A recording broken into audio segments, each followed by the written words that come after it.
Hey, good morning, everyone, and thank you for joining us this morning at the Chicago Council on Global Affairs. My name is Carl Friedoff. I'm the Marshall M. Bhutan Fellow for Asia Studies here at the Chicago Council. And this morning we are joined by Diane Swonk and Heidi Crebo-Rediker. We're going to be talking about economics and the election, a very timely topic considering the debate of 2 nights ago and all the discussion around inflation, housing costs, groceries, and a number of other issues, including Fed rate cuts potentially upcoming. I'll introduce our panelists, and then we're going to jump right into the discussion. Joining us on my far left is Heidi Crebo-Rediker. She's a senior fellow in the Center for Geoeconomic Studies at the Council on Foreign Relations. She previously served at the State Department as their first chief economist, and before that, she was chief of international finance and economics for the Senate Committee on Foreign Relations. That was following nearly 2 decades as a senior investment banker. She's a member of the Trilateral Commission, as well as a partner at International Capital Strategies and a general partner at America's Frontier Fund. To my immediate left, we have Diane Swonk. She's the chief economist of KPMG US. Before joining KPMG, she ran her own consulting firm, worked at Grant Thornton, and spent over a decade as a senior managing director and chief economist at Mesirow Financial. She served as an advisor to the National Economic Council, regularly briefs the regional Federal Reserve banks and the Board of Governors, and has testified before Congress. She was recently named as a fellow of the National Association of Business Economics for outstanding contributions to the field. I want to remind everyone that today is on record, that the things you hear from the speakers represent their views and not necessarily the views of the Chicago Council. And for those joining us online and in the audience as well, if you have questions, you can ask them via ccga.live. That's ccga.live. Those will be then forwarded to me on this iPad. There will be a session at the end at about 11:40. We'll leave about 20 or 15 minutes for audience questions here live as well. So without further ado, let's jump right in. We have a long list of questions. What we're going to try to do, considering the importance of the economy and the kind of inability to really differentiate between domestic and international, these two things are so clearly intertwined, that we're going to be jumping back and forth a little bit when appropriate. We discussed this kind of previously and just discovered that there's no real way to separate them. I am going to ask most of the domestic questions towards Diane and a lot of the international questions towards Heidi. That's not to say that they cannot both speak on each of them, but we're going to try to take as much advantage of their expertise as we can during that time. So first, I am going to ask a question to both of you on this and ask, in your view, what are the 2 most pressing economic challenges that you see ahead of the election and how each candidate is going to address them? Diane, I'll ask you to focus mostly on the domestic, although not exclusively, and Heidi, you on the international aspects of this as well. And we'll start with Diane, please. Well, first of all, inflation gets a lot of attention, but that's the job of the Federal Reserve. And so this idea that we can sort of rein in inflation just with fiscal policy is not really the best way to do it. What I do worry about going into the election is tariff immigration policy and what does that mean for the potential for growth going forward. Also, there's a lot of questions about regulatory policy and how that will play out as well, depending on which candidates. Now, we've seen very little difference between the former president and the current president on tariffs with regard to China, and that continues. And I would expect that also to continue under the vice president as well.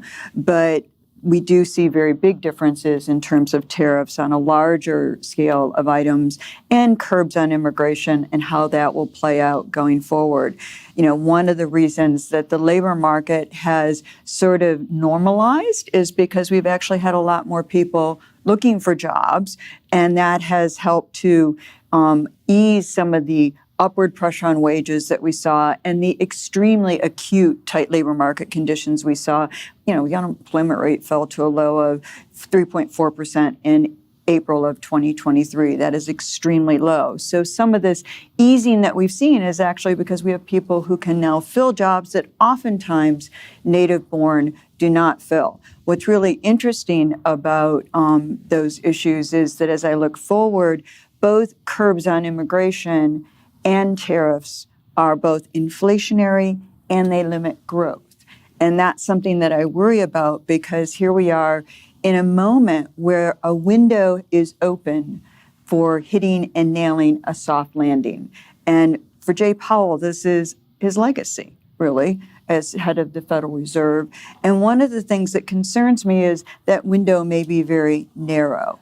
And soft landings, first of all, the name itself is very misleading because you can have rolling recessions and have the overall economy actually expand.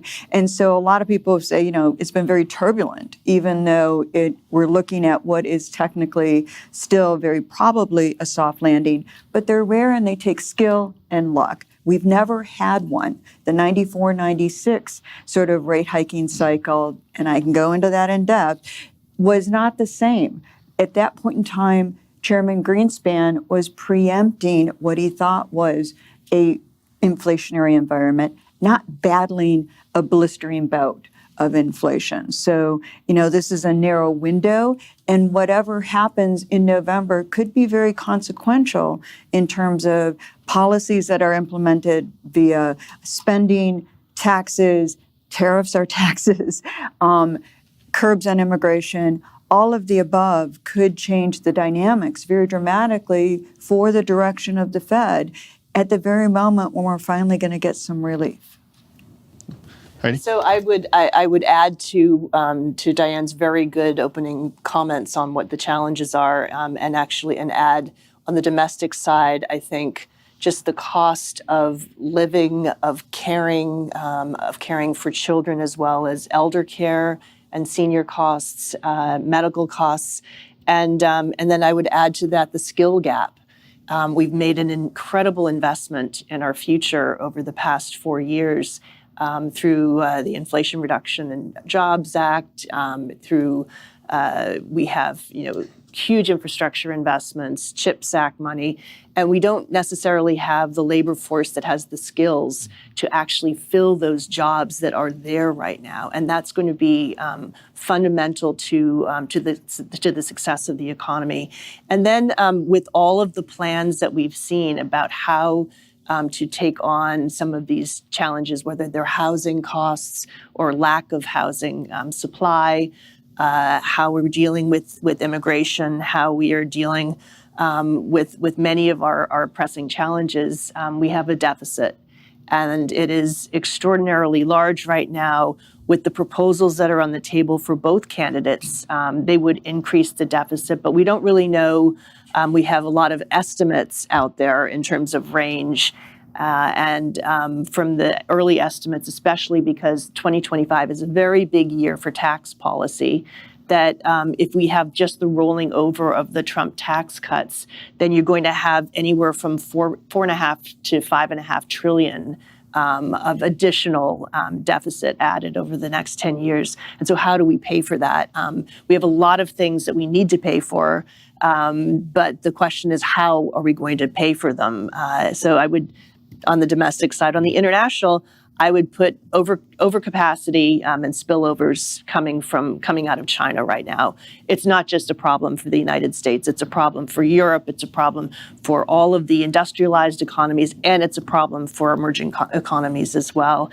And then I would say overdependence, and that is where you've seen a lot of the investment in resilience, in the diversification of supply chains, and we really need to double down on that as the geopolitical competition intensifies between the U.S. and China. I believe that direction of travel is pretty clear, regardless of candidate, and so I think it's something that on the international trade side, we need to really take into account how we make sure we as a country and our allies are resilient. So I want to, Diane, please. I just wanted to add the child care issue and elder care is really important. We've done a lot of work on that, and it is stunning to see the gap between the CPI and childcare costs. And that's before you add in things like tuition and books and everything else to raising a child, and the costs of childcare, and also childcare deserts that we have out there. And that's a huge issue.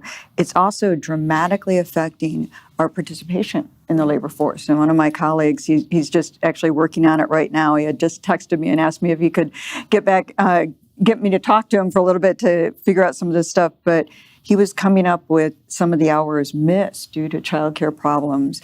In any given month, it affects 1 million to 1.5 million workers, mostly women, but not only women, working parents.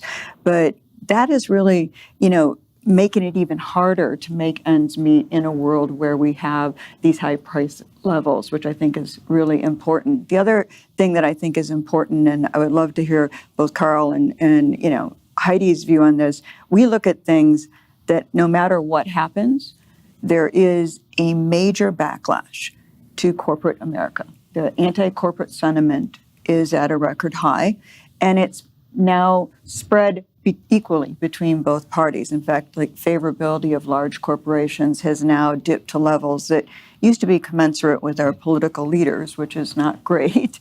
And it's part of a larger erosion in trust in institutions. But that's important because it makes it very hard, even with certain scenarios of a full sweep, of being able to get all of the tax cuts, 25, which are due to expire at the end of 2025, to get them extended, especially on the corporate side. And so I think that, we try to look at places where there's odd bedfellows forming in Washington and things against big banks. You have the vice presidential candidate actually paired up with Senator Warren at one point in time. So a big fan of Lena Khan's. Yeah, there you go. And then you've got antitrust. You've got people like Josh Hawley partnering with Elizabeth Warren on antitrust issues. So you really see very odd bedfellows forming, which I think that's important in thinking about. No matter what happens, there is this undercurrent in the American public that does actually transcend our partisan politics, and it is a contempt for corporate America. Just one on the care economy. It absolutely affects the labor force, and I think there's been for a good reason, attention on childcare. But I think one of the bigger issues, especially with an aging population living longer, the exorbitant cost of senior care, Yes. And making sure that mom can stay at home. Is really breaking a lot of middle class families right now because they don't qualify for some of the low income support. Right. But you have middle class families actually going through their savings to make sure they can take care of their parents who have already gone through their savings to basically afford to keep them in some kind of a safe living facility or at home. So I think that is a massive issue. It was also harder, I think, for President Biden to take on senior care because of just the political optics of making that a big issue, as opposed to just focusing on the cost of medical and drugs. But I think this is a core issue that Kamala Harris can dig into because it's right out there. It's every conversation that families are having right now. Yes. Can I push you a little bit on these kind of strange bedfellow views of big corporations? What we see in some of our polling that we do here at the council, for example, we'll ask, what are the biggest threats to the United States? And both sides, both Republicans and Democrats, will say that it's political polarization. And of course, the Republicans are thinking that the Democrats are the major threat, and Democrats are thinking that the Republicans are the major threat. And so there's no real way to work around that. For this, on corporations, are they coming at this from the same view, or what are the drivers that Republicans and Democrats are taking similar views of corporations? So what's interesting is Pew did the work, and the research shows that the deterioration was much larger among Republican voters than Democratic voters, because Democratic voters, it was already low in terms of their views on large corporations. And I think a lot of this is the biggest driver, I think, is inflation, because now we finally studied inflation because we hadn't had it in a long time, and we've studied it a lot. And the economic research is revealing that the number one reasons people cite for inflation is government mismanagement and price gouging. And if you're an economist and you've actually gone through all of what are the contributors to inflation, those are not the top ones. You can argue we had too much stimulus, and we also expanded much faster than any of our cohorts in the world and got out of the pandemic recession much more rapidly. But that had a cost. It had inflation. Everybody had inflation around the world. But what people feel, they feel when they see economic boom, they think the wages they've gained, because we've had wages stagnate for more than 2 decades, are earned, right? And it's only catching up on where they already were feeling left behind. But they don't connect it with a trade-off in prices with the economic activity. And that's really important too, because what you see is people see that as more nefarious. There's a nefarious cause. And so I think that's where the roots of it are, but they're coming at it actually from very similar sides, which is quite surprising. And working with the Bipartisan Policy Center, I know they've done work with the University of Maryland. And it's really interesting is once we get put down our guard and actually get in a room, even of the most extreme views, it's amazing how many things they can get people who identify in the extremes of their own political parties to get together and agree on the thorniest issues, from the deficit, which you mentioned, which I think is really important, that has gotten sort of neglected. We've had an extraordinary period of exorbitant privilege in our deficit. But also they agree upon immigration. They agree upon a lot of things that you would not expect, Social Security. Things that you would not expect these two sides to be able to come to agreement on. And so it really speaks to, there is the inflation bout, I think, has had a legacy of blame, and that is natural. And we know from other countries that have experienced inflation, it's always about price levels. It's not the pace of inflation, which we think about as economists. But those things are important, is that they seem to actually be coming from a mutual position, which I'm surprised at for the very reasons that you cite. So in your opening comments, Heidi, you touched a bit on industrial policy, and I want to circle back to that. Over the past, and say, 5 to 10 years, we've seen this really start to pick up pace in the United States with massive subsidies for critical minerals refineries, for lithium batteries, the plants that are going to manufacture those, for semiconductors. Can you talk about the response of our allies to these industrial policies? Is once you're starting to do that, you're moving away from free trade a little bit. And I don't want to forget, we also want to get into the renegotiation of the USMCA in 2026, I think. But can you talk about how our allies might respond to our industrial policy? And then, Diane, I may ask you what the limits of industrial policies are domestically.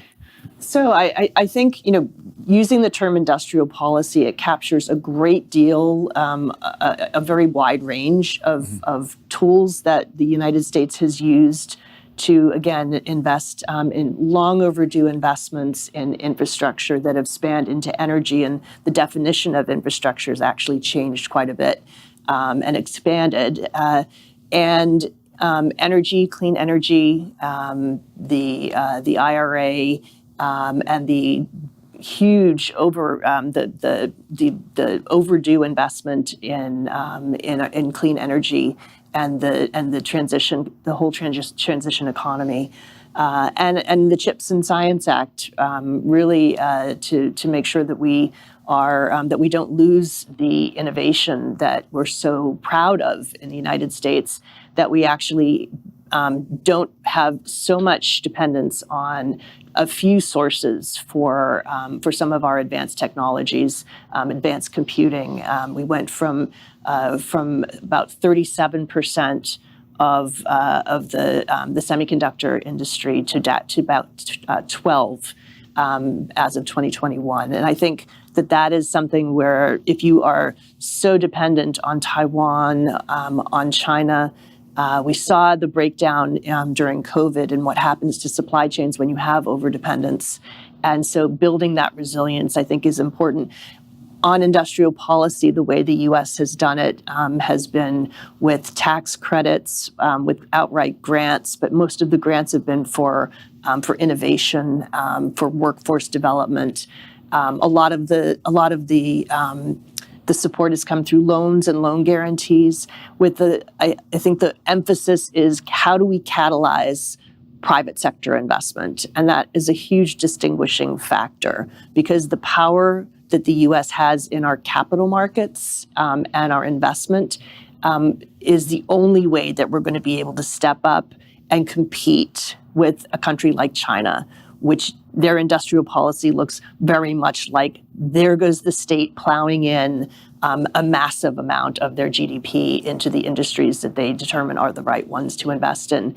And we need to rely on capital markets and private investment and research universities and philanthropy to actually make this all work. So I think our industrial policy looks very, very different. Our allies have responded with a need to basically invest in their own resilience as well. They're in the same position that we are. There's the overdependence has become a vulnerability, and you can look at what the European Union and the Draghi report on competitiveness that just came out earlier this week. They want to. The recommendation is they want their investment and their economy to look like ours. They need to not fall behind the way that the U.S. and China are both advancing in innovation and how they need to completely restructure the way that they compete in order to maintain relevance and strength in the European economy. So when you say our allies, how are they looking at us? Well, it depends who you ask. But I think that Draghi report is really instructive as to how someone who is tasked with this is looking at European competitiveness and saying we need to actually do what the U.S. is doing.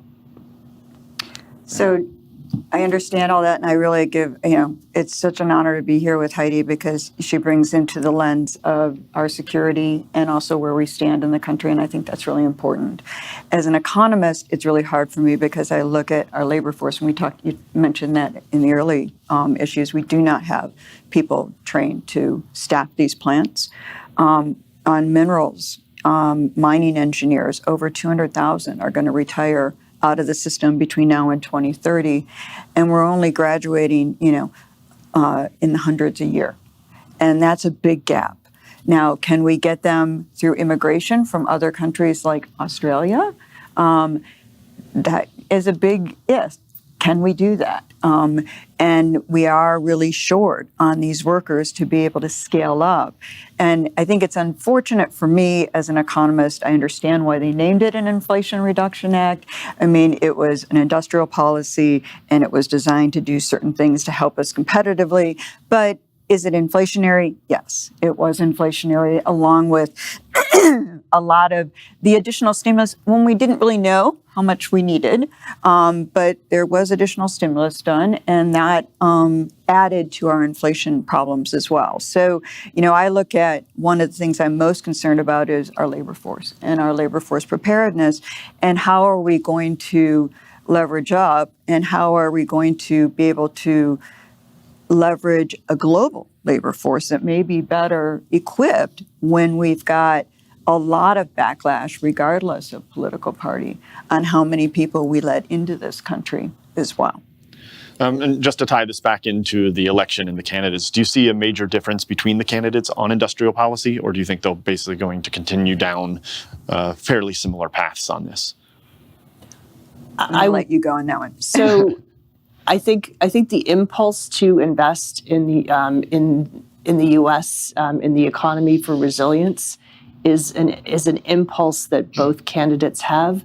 I think that the success rate of actually onshoring all of what we rely on China for is preposterous, and that the use of tariffs, broad-based, and that the Trump administration's put out, 10% and up to 20%, depends on the speech and the audience, will create a global trade war, because that's not going to happen without a reaction. And the 60% or more on all goods coming from China, again, that would be an absolute disaster for our own economy. That would push prices for everyday goods up for everyday people.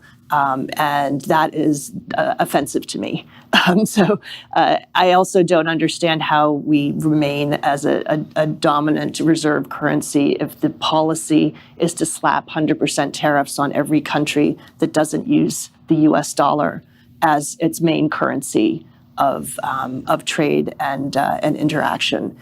I mean, you don't end up from an economic perspective, but also we're relying again on allies and friends for these diversified supply chains, for diversified labor pools as well. You don't have to have Australians come to the United States. We do a lot of work with Australia on supply chain resilience already. In fact, the Department of Defense has extended the Defense Production Act authority so that we can actually invest in and support not only Canada but the UK and Australia in our resilience, in our push towards resilience.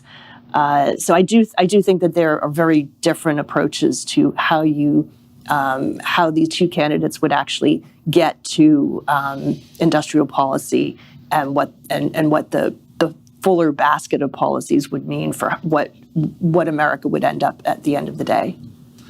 So one of the things that have been kind of woven throughout the comments is labor force, and I think that's almost indistinguishable. It is indistinguishable, but it's closely tied into immigration as well. For those of you who are extremely online, perhaps you saw the interview this morning with J.D. Vance on MSNBC, where he said something along the lines of, well, if immigration were the answer, then the United States would be the most prosperous country in the world. You're very close to connecting those dots, not quite there at the moment. But I want to turn to you and ask both of you about what role immigration plays in the United States, it plays in the labor force, and what we can expect moving forward. Sure. In terms of labor force participation, the first time this century, we have seen prime age labor force, which this is how the Bureau of Labor Statistics defines it, 25 to 54 years old. I'm no longer in that group and haven't been for a while, but that's okay. But that is important because prime age labor force participation rate in the United States for the first time this century has exceeded what it was prior to a recession. That is stunning. The labor force participation rate among men has been on a decline since the 1950s. The labor force participation rate among women peaked in prime age back when my children were babies in 2000, and then it took us 23 years to get back to a new high, and now we lag every other major developed economy, including Japan, but except Italy, and many developing economies as well. And so that is something that is reflective of our childcare crisis. We have seen women come back. The bulk of the women that have come back have been college-educated women with children younger that were able to leverage, and also foreign-born, that were able to leverage hybrid options to deal with some of the childcare problems that they have. The other part of it was we did see men come back as well. And what we've seen is, although foreign-born participate at a higher rate than native-born, we have seen, Brookings did a great look at this in terms of the actual immigration numbers, because we've not caught them all in our population statistics nor in our employment statistics, but that they also increased the participation rate of native-born as well. And tight labor markets have a way of pulling people out of the woodwork that otherwise might not have worked.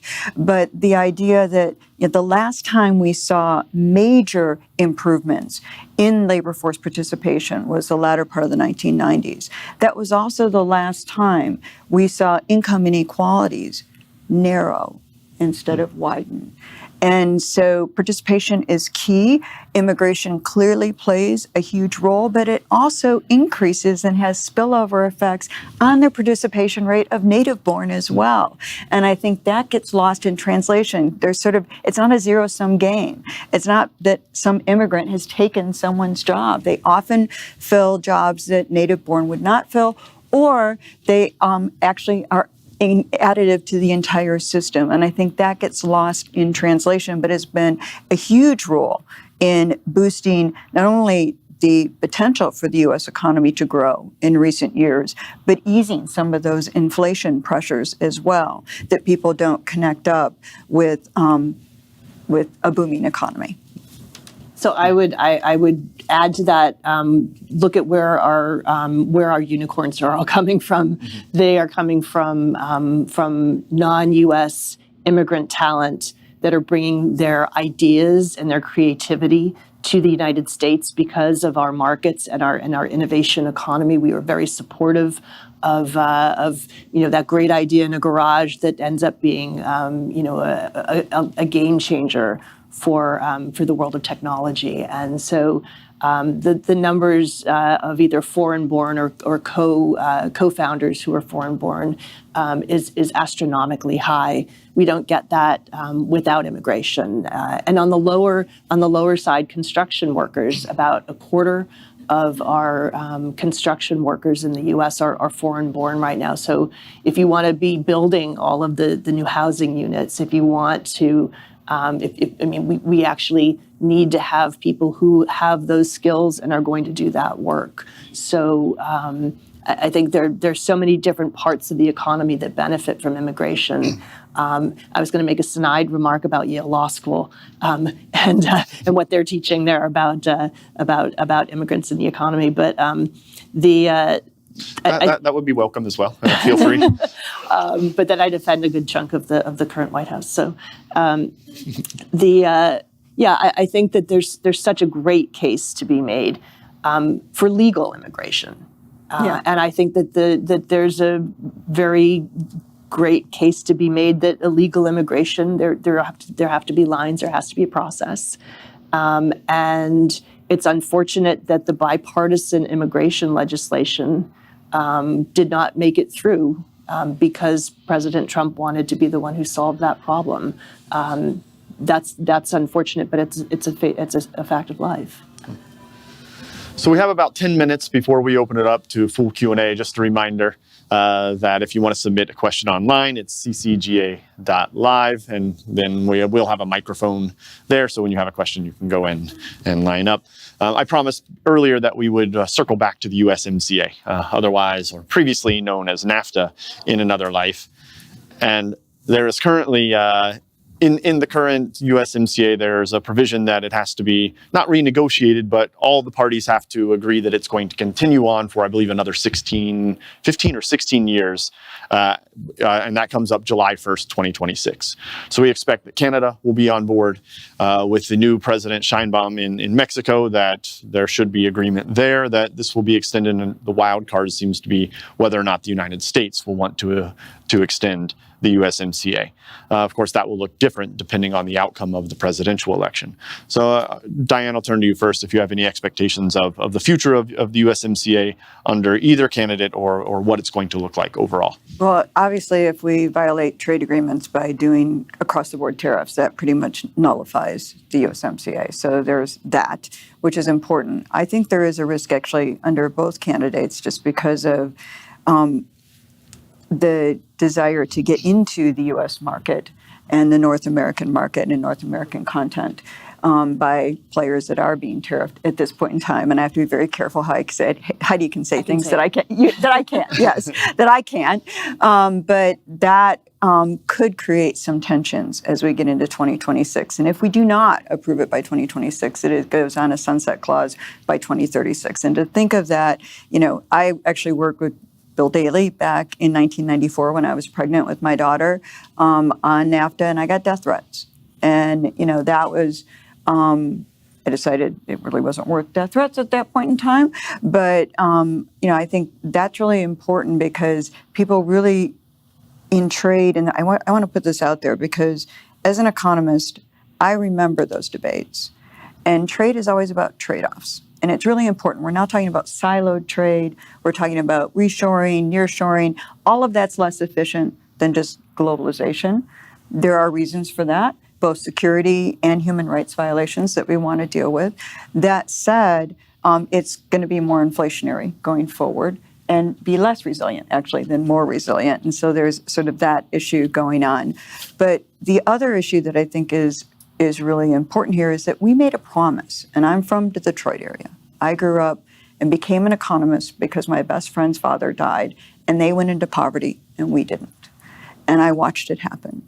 And they had to dig up their backyard and plant vegetables in their backyard to have food on their table. And I think back on that, and I think back on the promises we made, trade is trade-offs, to retrain and upskill displaced workers, which we did not do.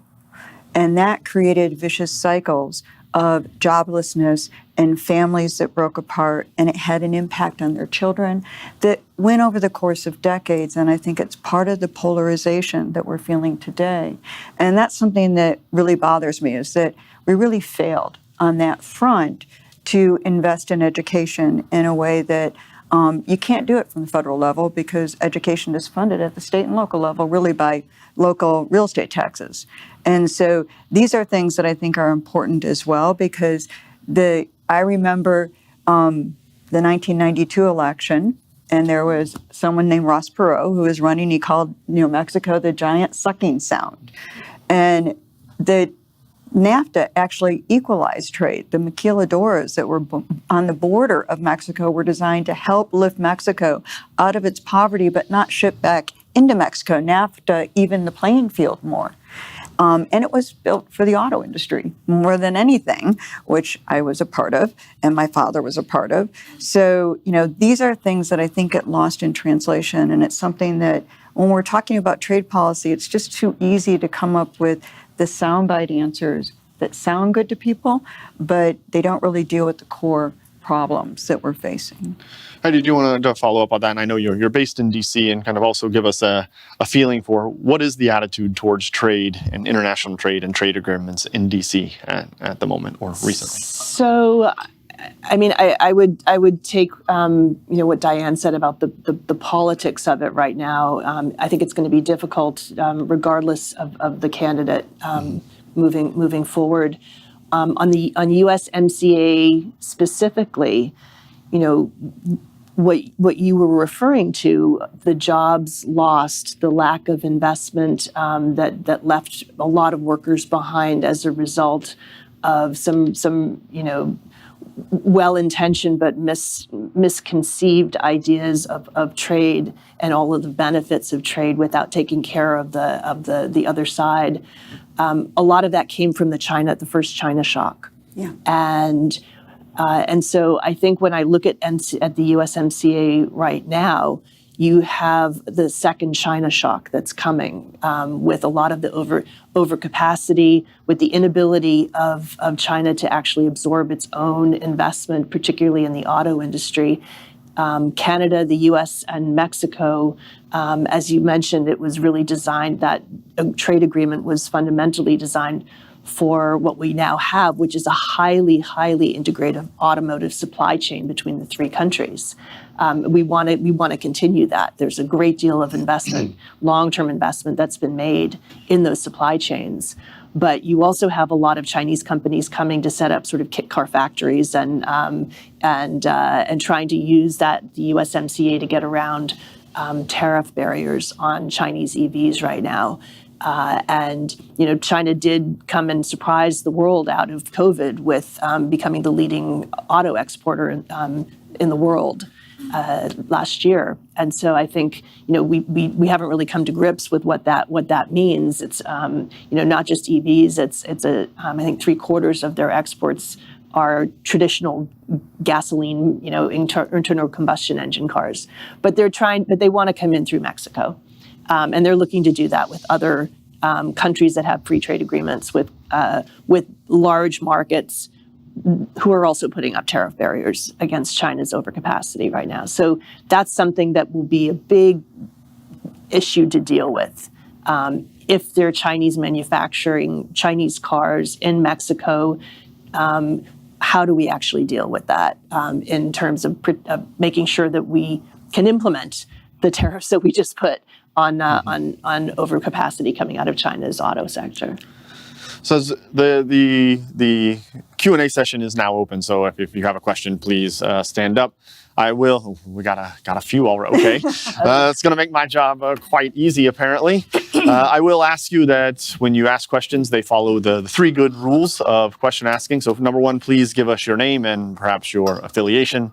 Number 2, please keep it as short as you can. And most importantly, number 3, please make sure your question is in fact a question.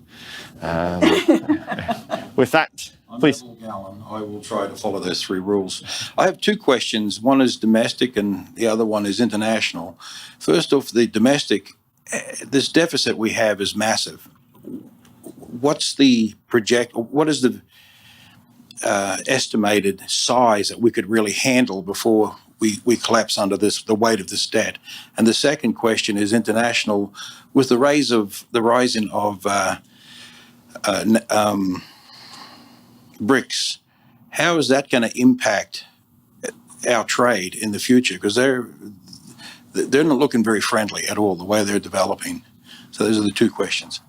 Expertly done, I have to say. So on the deficit, I'm someone who has actually spent much of my life as a deficit hawk, and I lost a lot of, I didn't have to talk about it a lot because we were in such a period where people were literally, the rest of the world was paying us to take on more debt for a very long period of time without any consequence. I think what's really important, we don't know the actual threshold.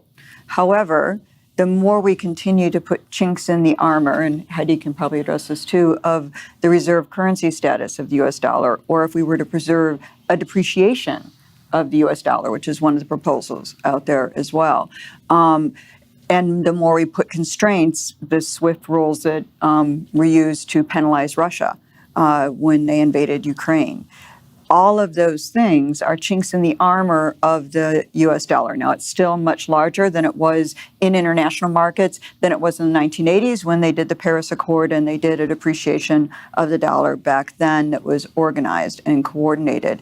But the reality is that actually, I was just talking about this yesterday. There's been a couple white papers done. One is by Ernie Tedeschi out of the Yale Budget Group, and Ernie's great, and looked at, what would it cost us if we just had the kind of risk premium that the UK does of 20 to 25 basis points.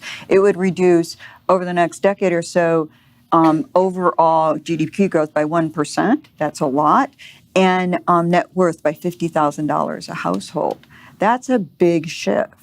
And, what we haven't had to deal with is paying a risk premium for this safe asset that we have, issuing treasuries. However, we continue to get downgrades, not on the level of our debt, but on our political dysfunction.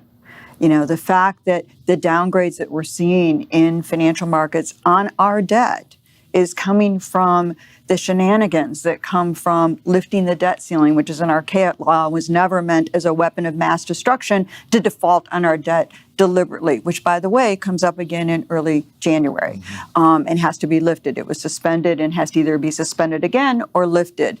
So these are issues. We're, only a couple weeks from October 1st. We don't have a continuing resolution right now out of Congress.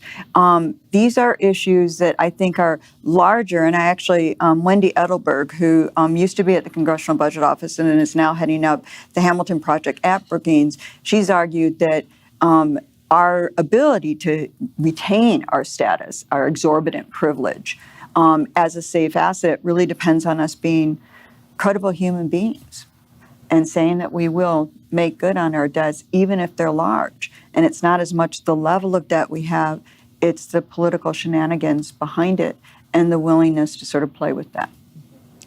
On the BRICS question, I mean, it's a very good question, and I think that as the group is getting larger and larger and larger, I think it's going to lose rather than gain its effectiveness, for the reason that you have such a huge diversity. If you have China trying to take the leadership of the BRICS, and the I in there is India, you're going to have a lot of dysfunction just built into that. So you'll hear a lot of talk of a BRICS currency.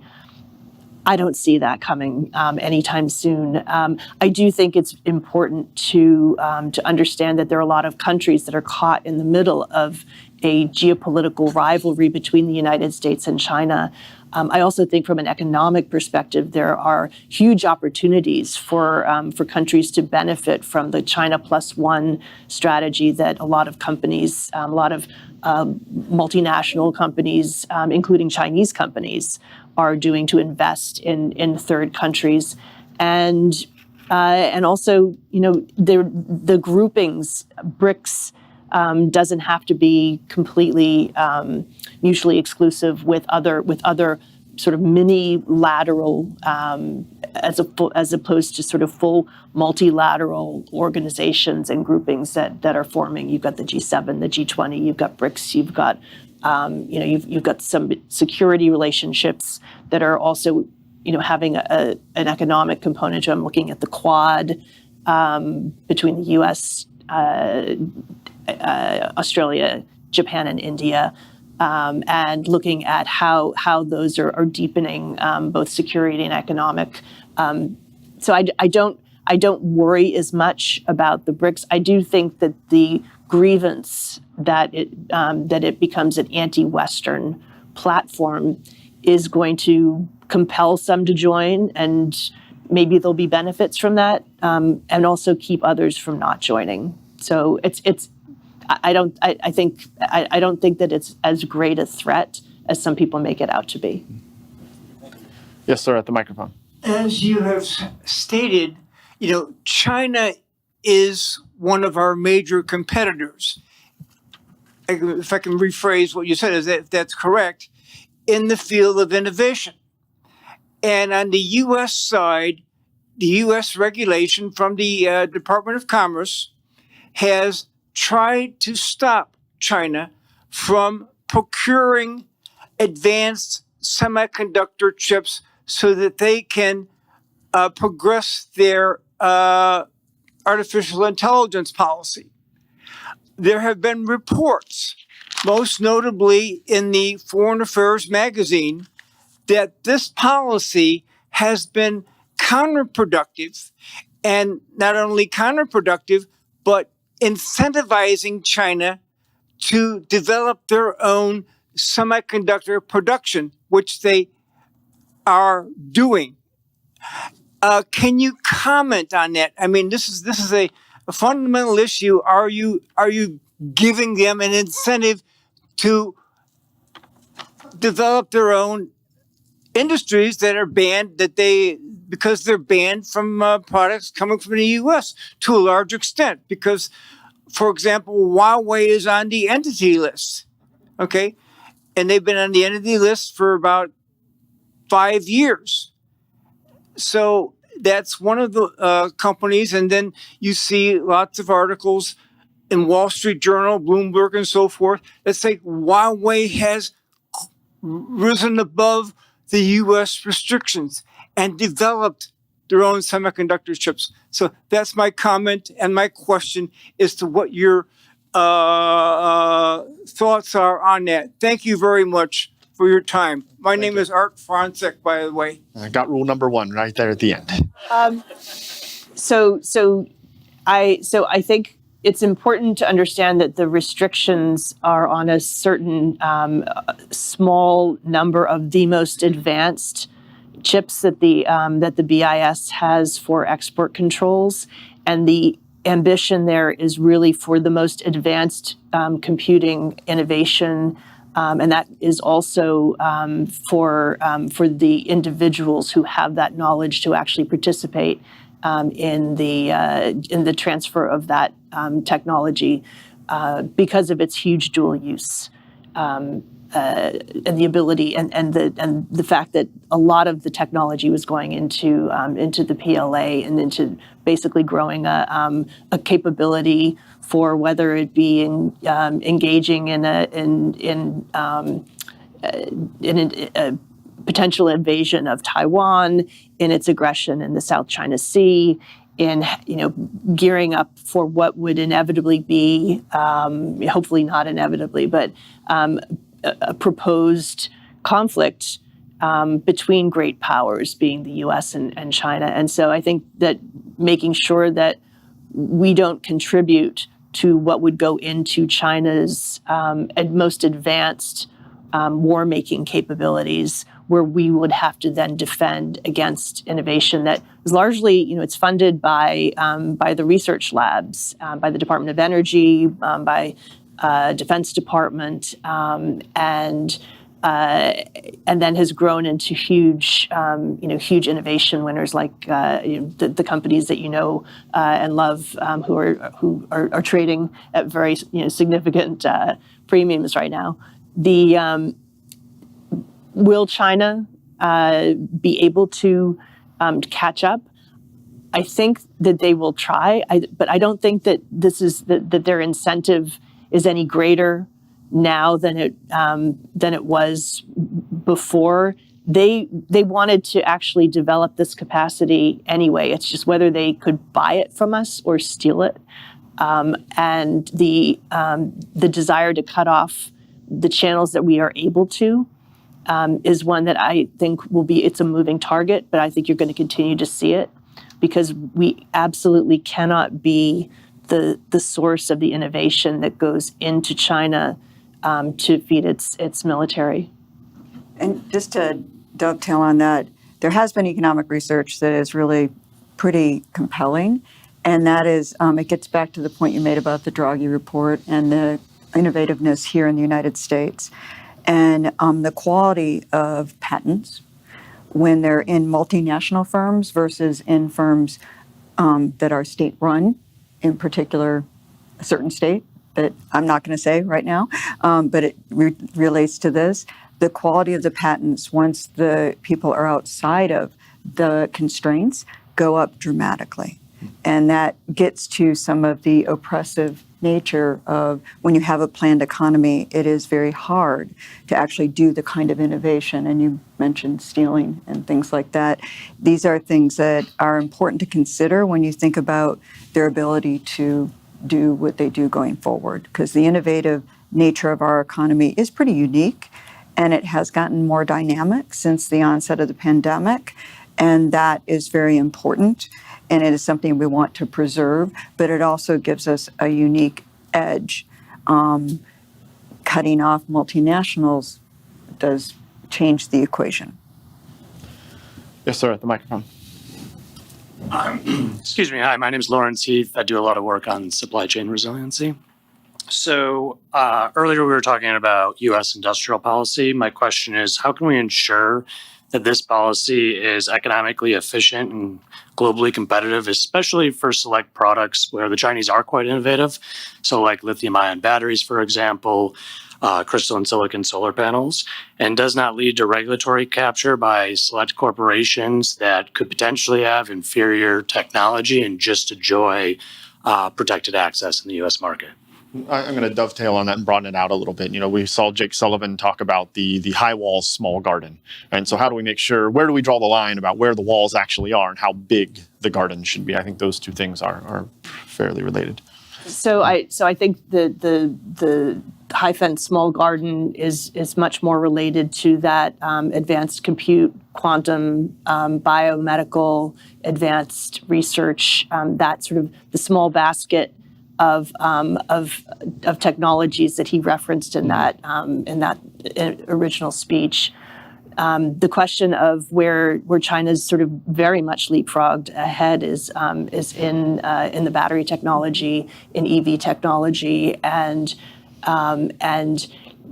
the importance of making the investments, particularly in critical minerals, and having a decreased dependency on what has become, they've long crossed the line in China between resilience and dominance. They dominate the extraction, production, refining, and manufacturing to the point where it's somewhere with those critical minerals and metals, somewhere between 50 and 90%. And if you get into rare earths, it's north of that. So I think that it's not just the U.S. You have many countries around the world looking to make investments particularly in mining and diversification of those particular resources that are critical to energy transition moving forward. And also, we use them in our defense industries. So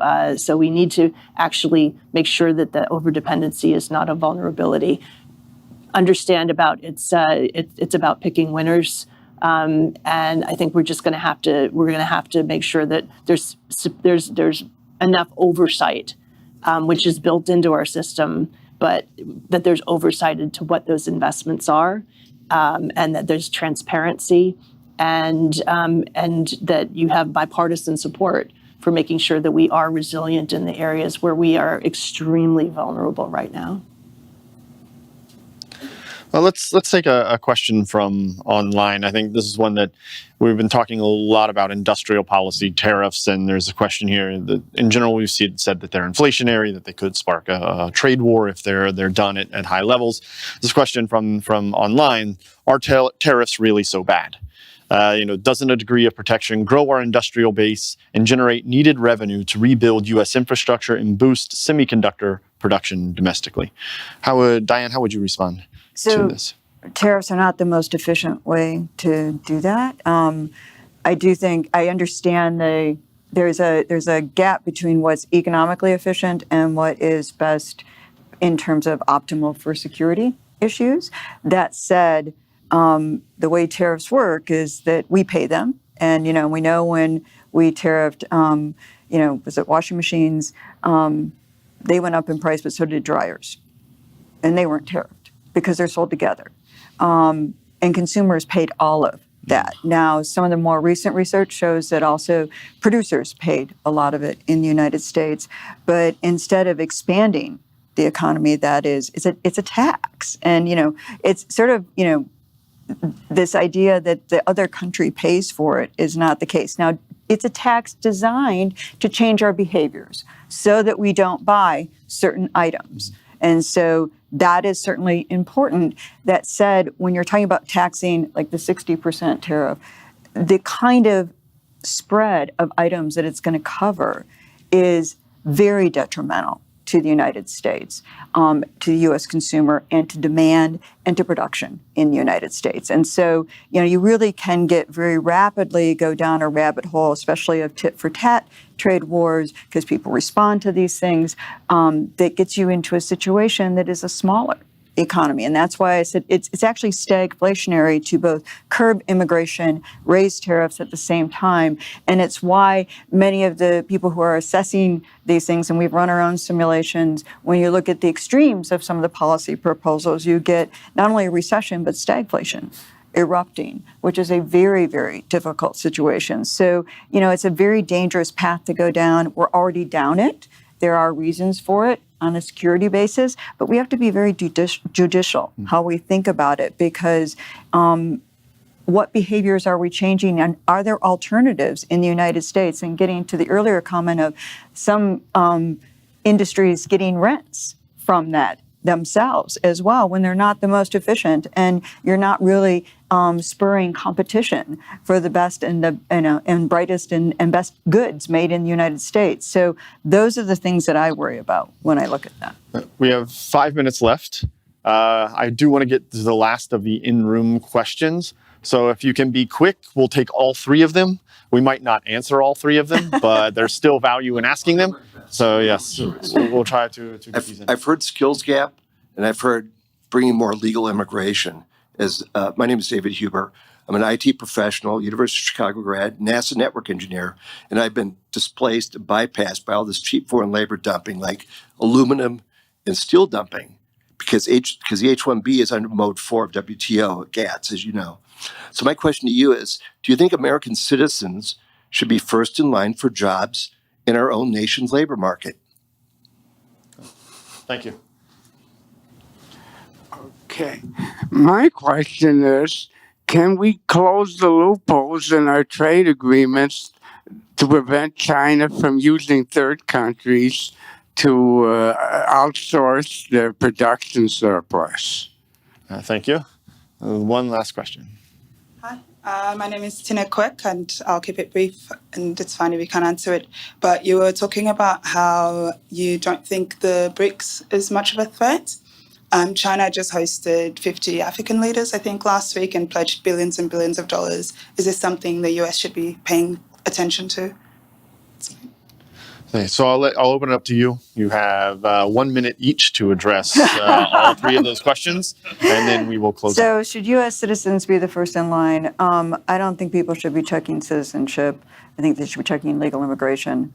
I think they should be looking at skills, matching those with the jobs. And I'm a labor economist. That's how I see it. And I'm sorry that you've been struggling, and that is very hard. That doesn't, I think, for the overall labor market, knowing what I see with the spillover effects that immigration has had on domestic participation in the labor market after so many decades of lagging, to me, that is worth it. So last question first on BRICS, and then on the recent summit of African countries in China. Actually, I think that the U.S. and allies and friends and partners around the world should be paying a great deal of attention to Africa. We have not made the substantial investments in infrastructure in the African continent that China did. There were a lot of negative repercussions from debt overhangs that we've all been trying to help African countries work their way out of. But at the end of the day, China actually showed up. And back when I was in the State Department, it was like, where is the United States? Because it's all China in Africa all the time. So I think that is critically important for the U.S. and for Europe and for other countries around the world to be able to support Africa, because that is where demographic trends, where labor is going to be coming from, where we really need to have, where climate resilience needs to be taken into account. You need to have jobs for people, and so I think that it's high time for a great deal of attention to Africa. On closing China loopholes and trade agreements, there's a huge effort to try and do that right now. Just because, you can see it everywhere. The Chinese are very entrepreneurial and are very good at finding loopholes. So it's sort of a whack-a-mole, but a game of whack-a-mole. But yes. Loopholes are in the process of being closed, but then you have gaps that open up elsewhere. So it's ongoing. And I just want to add one last issue on the immigration versus citizenship.